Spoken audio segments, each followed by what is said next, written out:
And we have the wide shot right now from Buffalo right down to Miami. That's what's left of what was Tropical Storm Emily. Now the depression, it's in that 35-mile-an-hour range.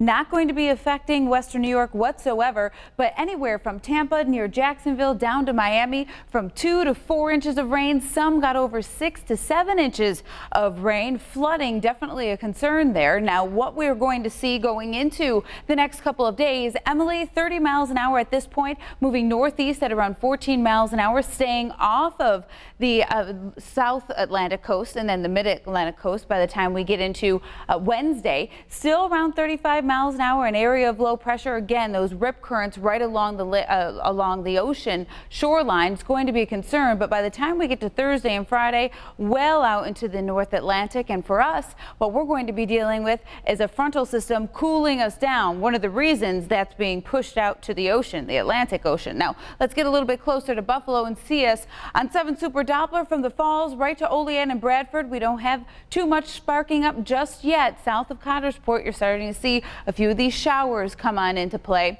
I zoomed in for the time lapse today because I just find it so cute when you see these huge sailboats, but they look so tiny when they're out on the water and they just circle around, circle around, circle around. And I watch this for about 10 seconds because that's how long the time lapse is, and I just get a kick out of it. So that's what you're dealing with to go out on the water for our afternoon. Temperatures are going to be in the 80s. It's good to be out there, that's for sure.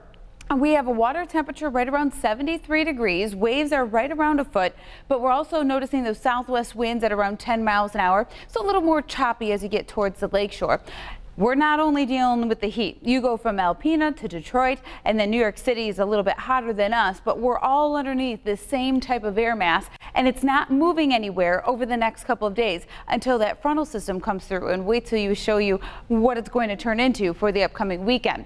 80s for Buffalo. You go a little further north and south, we deal with some thunderstorms and even temperatures in the mid-80s. Looking at it hour by hour, popping up from Jamestown to Wellsville during the middle of the afternoon, and then for the Niagara frontier as well, from Niagara Falls to Batavia, we lose the heat of the day, we lose these thunderstorms as well, and it's going to be a little bit of the same going into Wednesday. A sticky, muggy type of overnight, and by the time we get into the afternoon, this looks a little bit different in the form of where we're going to have the showers and thunderstorms for our Wednesday afternoon. We'll have more of that southwesterly wind in play, so south and east of Buffalo, we'll be dealing with these scattered showers and thunderstorms as we make our way through the day. And then again, once we lose it, the heat that is, we lose the chance for these thunderstorms. The Niagara County Fair starts tomorrow afternoon. A brief storm not out of the question for the middle of the afternoon. It's going to be a hot and humid one. Highs are going to be in the mid to upper 80s in spots.